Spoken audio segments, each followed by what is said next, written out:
Selamat berjumpa kembali saudara-saudara yang dikasihi Tuhan di kanal kita Farem 195. Marilah kita terus bertekun, mengasihi, melayani, memuji, dan menyembah Tuhan kita, Yesus Kristus. Kiranya sukacita dari Allah menyertai kita semua. Sebelum kita belajar firman Tuhan, kita terlebih dahulu berdoa.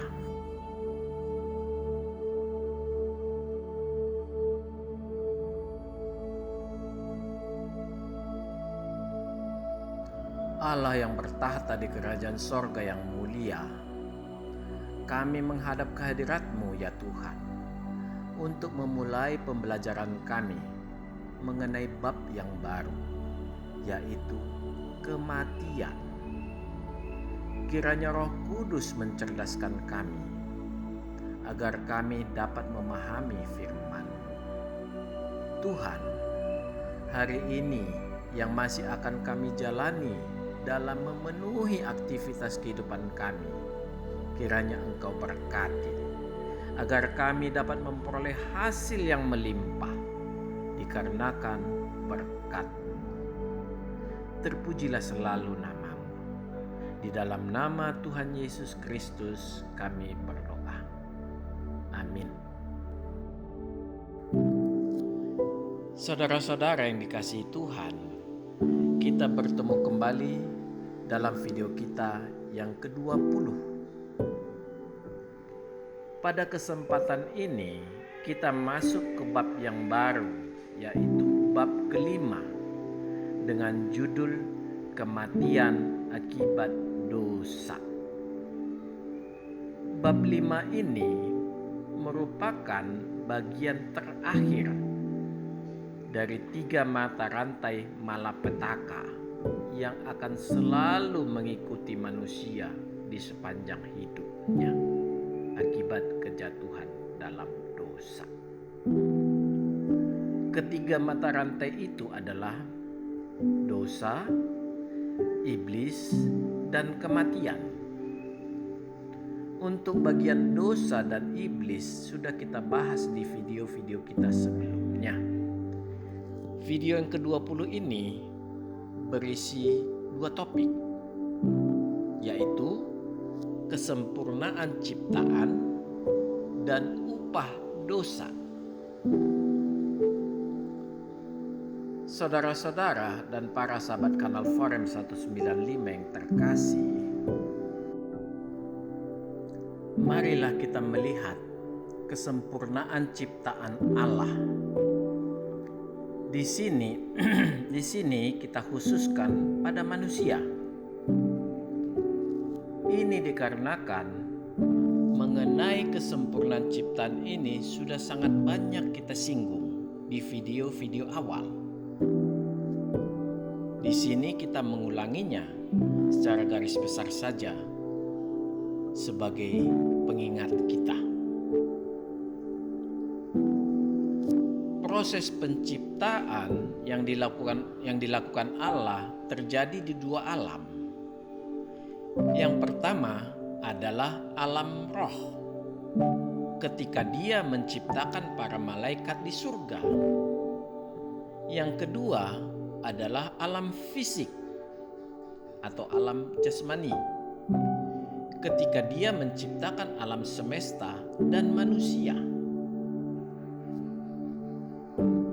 Tujuan Allah melakukan penciptaan tidak lain adalah untuk mengekspresikan kemuliaannya di dalam ciptaannya. Dengan demikian, seluruh ciptaannya juga memancarkan kemuliaan Allah. Manusia diciptakan Allah sedemikian sempurna. Dari seluruh ciptaannya, hanya manusia yang diciptakan dengan gambar dan rupa Allah. Keistimewaan manusia tampak seperti pada saat penciptaan manusia. Allah membentuk manusia dari debu tanah dan menghembuskan nafas hidup ke dalam hidungnya, sehingga manusia itu menjadi makhluk yang hidup, seperti kesaksian kitab Kejadian 2 ayat 7. Mari kita baca. Ketika itulah Tuhan Allah membentuk manusia itu dari debu tanah dan menghembuskan nafas hidup ke dalam hidungnya. Demikianlah manusia itu menjadi makhluk yang hidup. Bersamaan dengan menciptakan manusia, sekaligus Allah menciptakan. Kalau kita merefer dari King James Version disebut formed ya, membentuk atau menjadikan. Membentuk atau menjadikan roh manusia di dalam dirinya. Ya, Allah membentuk roh manusia di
akal budi.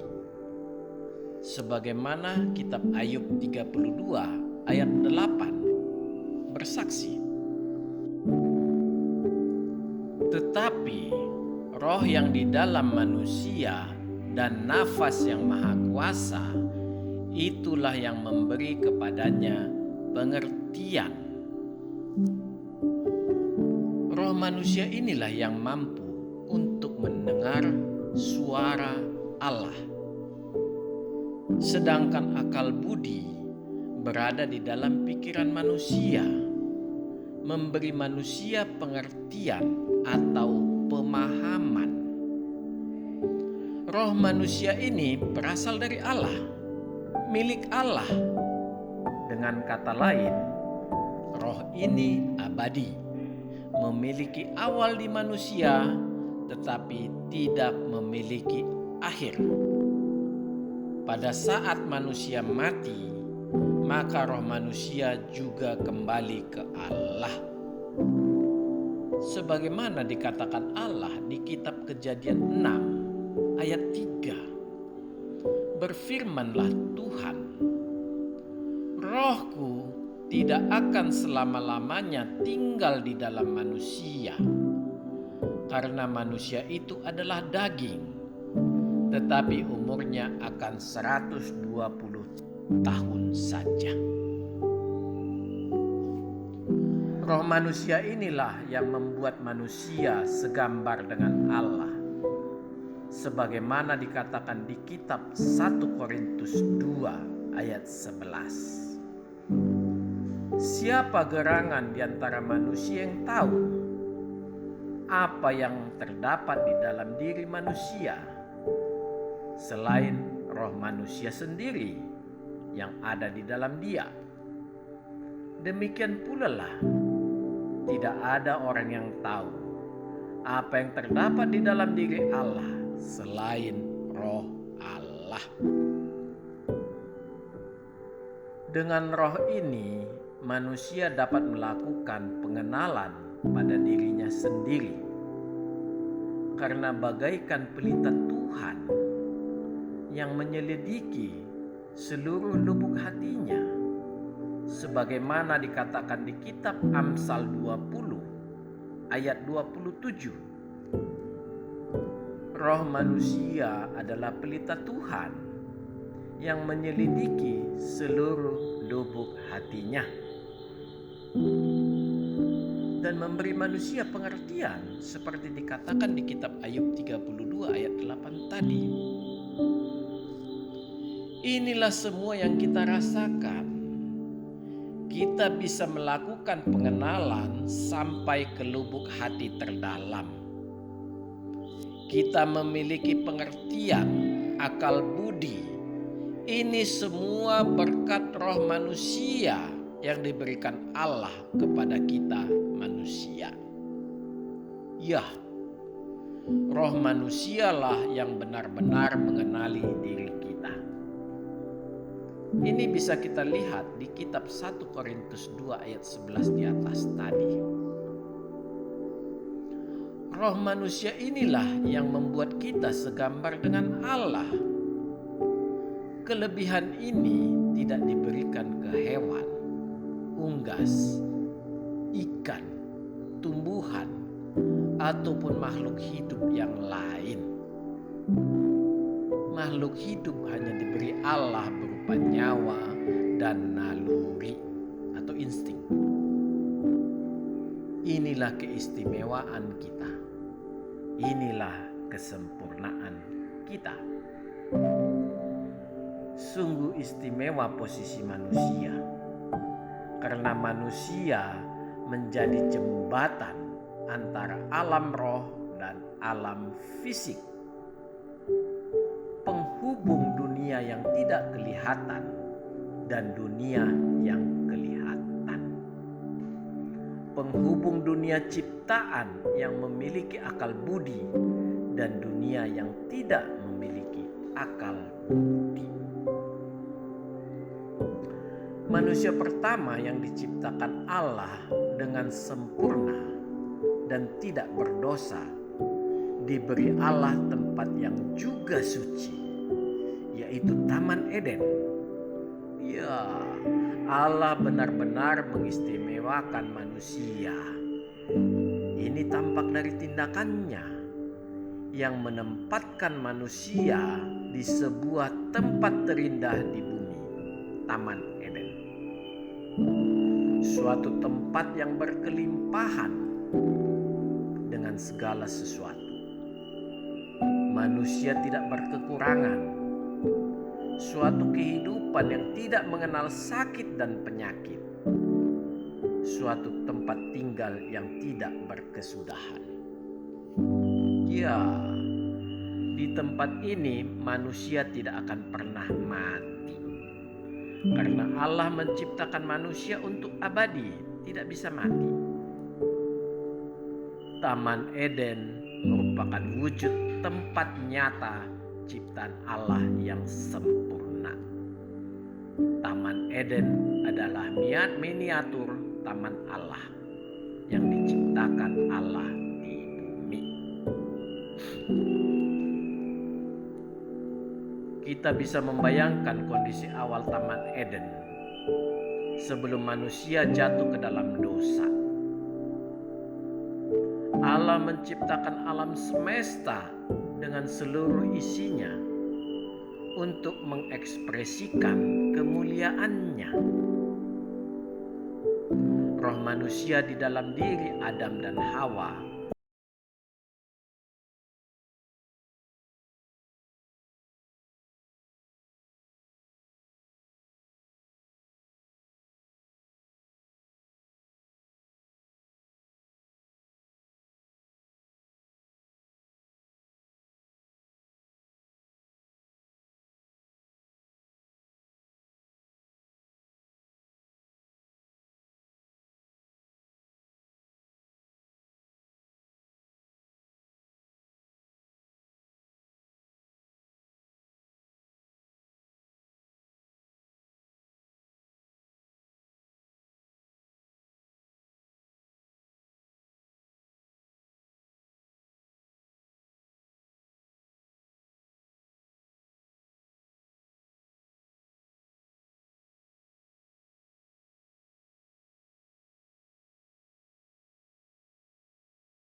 sempurna dengan tujuan sempurna.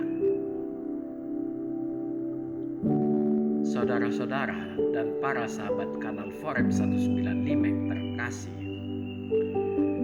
marilah kita melanjutkan dengan melihat upah dosa adalah maut. Segala kesempurnaan ciptaan Allah itu hilang. Kehidupan sorgawi di bumi, di Taman Eden, berakhir dengan dilanggarnya perintah Allah. Perintah yang sederhana tetapi berimplikasi sangat fatal. Ini bisa kita lihat di kitab Kejadian 2 ayat 16 sampai 17. Semua pohon dalam taman ini boleh kau makan buahnya dengan bebas. Tetapi pohon pengetahuan tentang yang baik dan yang jahat itu, janganlah kau makan buahnya. Sebab pada hari engkau memakannya, pastilah engkau mati. Alangkah kejamnya Allah. Hanya pelanggaran kecil, hukumannya berat. Sebenarnya Allah tidak kejam. Kita harus belajar secara mendalam untuk memahami Allah di sebatas yang Dia karuniakan untuk kita pahami. Ada 5 karakter dasar Allah yang sudah kita pelajari. Maha kekal, maha adil, maha suci, maha kasih, dan maha kuasa. Allah itu baik. Sekalipun manusia melanggar perintahnya, Dia tetap memberi jalan keluar. Ya, Allah itu sungguh baik. Kemahaadilannya dan kemahakasihnya memberikan jalan keluar bagi manusia. Nanti kita pelajari di bab 6. Ini sebenarnya bukan suatu kondisi yang kontradiktif. Allah itu suci. Kita semua manusia berdosa. Allah sangat ingin kita semua hidup bersamanya di rumahnya kelak. Dosa kita tidak memungkinkan kita hidup bersama Allah. Karena Allah itu suci. Allah menempuh caranya sendiri untuk menguduskan kita melalui Tuhan Yesus Kristus, supaya mendapat perkenanan Allah memperoleh keselamatan.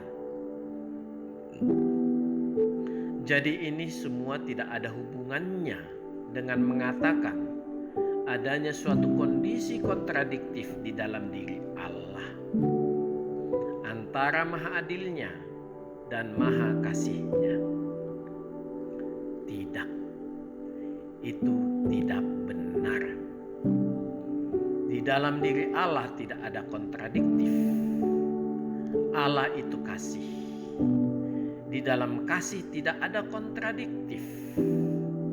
Lebih tepat bila kita katakan Allah memberi jalan keluar. Allah kita adalah Allah yang sangat setia dengan hukum.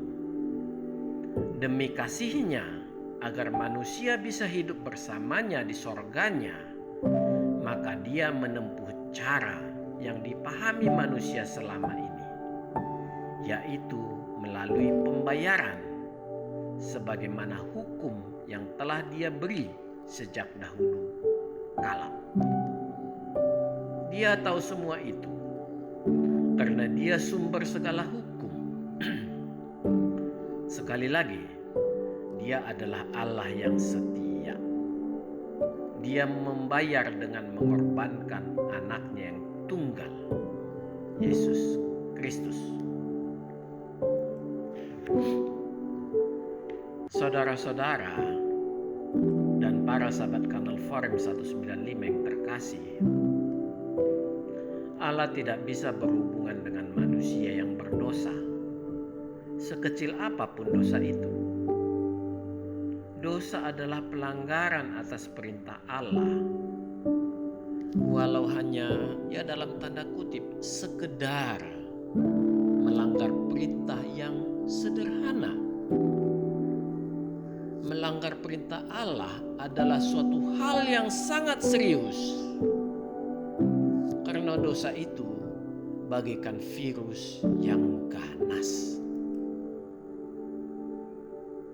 Perintah Allah berupa hukum itu diterabas manusia hanya karena sebuah rayuan sederhana dari ular, yang tidak lain adalah iblis sendiri.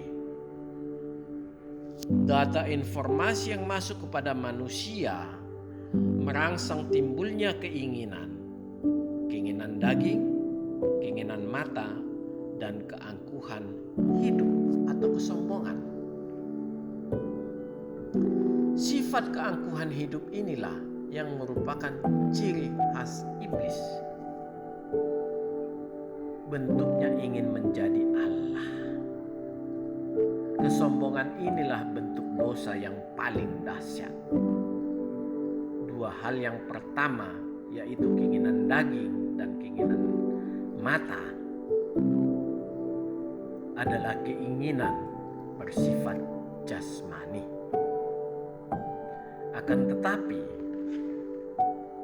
tentang keangkuhan hidup atau kesombongan merubah struktur rohani menjadi rusak, yang bermuara pada penguasaan hati yang berefek pada peniadaan Allah. Rumah roh manusia, yaitu hati, menjadi rusak karena dipenuhi roh-roh kejahatan dan dosa, sehingga jembatan komunikasi dengan Allah di sisi manusia menjadi rusak.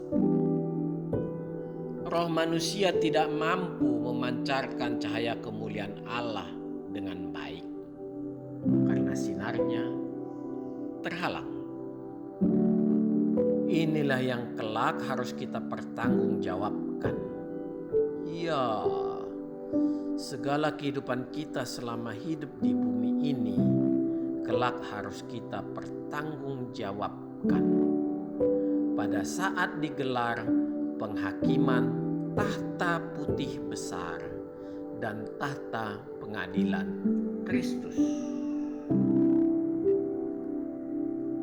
Masing-masing roh manusia akan bersaksi mengenai kehidupan tiap manusia di depan kedua tahta-tahta itu di hadapan pemiliknya, yaitu Allah. Dan memanglah, selama kita hidup di dunia ini, tidak akan pernah kita bisa menyembunyikan apapun dari Allah. Tetap ada saksinya. Manusia sebagai makhluk ciptaan yang paling sempurna tidak dapat lagi memancarkan cahaya kemuliaan Allah. Perlahan mulai memudar dikarenakan manusia tidak sempurna lagi. Roh di dalam diri manusia berubah menjadi semakin meredup, karena tempatnya di hati semakin sempit. Tingkat kerusakannya terjadi sangat cepat tanpa disadari manusia. Allah adalah roh yang suci. Oleh karena itulah semakin sulit bagi roh manusia untuk berkomunikasi dengan roh Allah, karena hati kita sudah tidak suci lagi. Hukuman dosa tidak hanya terkena pada para pihak yang terlibat langsung. Tanah juga mendapat kutuk. Tanah yang merupakan representasi dari seluruh makhluk hidup dan ciptaan lain yang ada di alam semesta ini perlahan mengalami degradasi, kerusakan.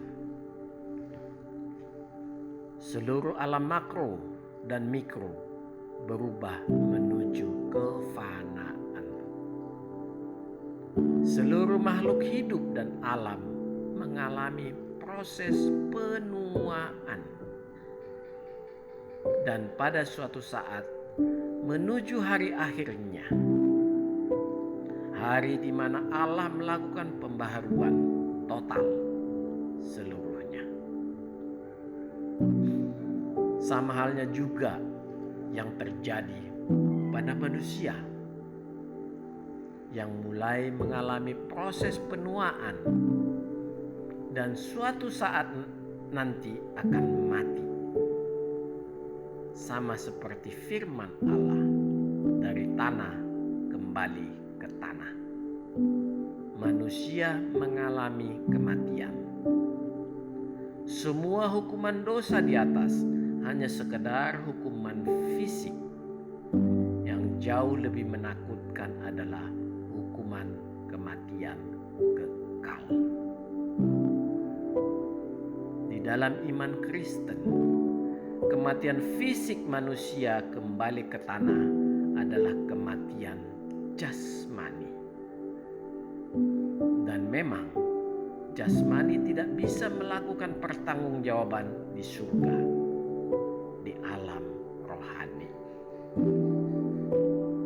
Ketidakmampuan manusia kelak mempertanggungjawabkan hidupnya di dunia pada saat tahta penghakiman Kristus membuat manusia mengalami kematian rohani kekal selamanya.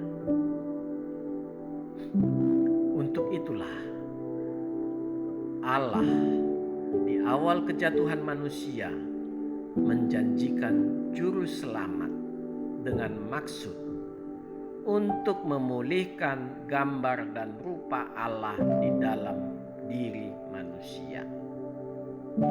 Hanya dengan satu jalan, kelahiran baru rohani. Dengan menerima Yesus Kristus sebagai juru selamat, tidak ada jalan yang lain. Amin. Tuhan memberkati. Marilah kita berdoa.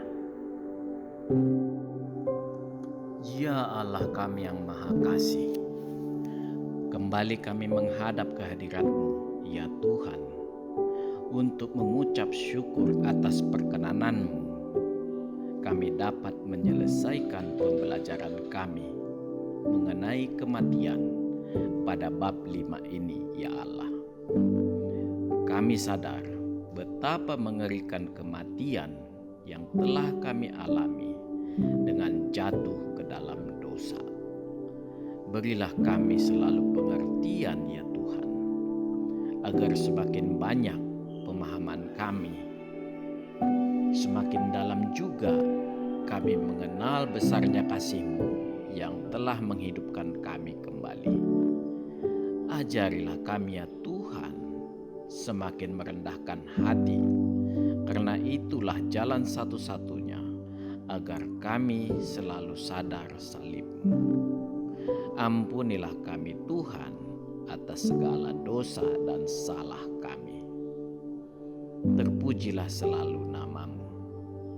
Di dalam nama Tuhan Yesus kami berdoa. Amin. Tuhan memberkati kita semua. Tuhan memberkati negara kita. Saudara-saudara yang terkasih, marilah kita masuk ke saat teduh sejenak.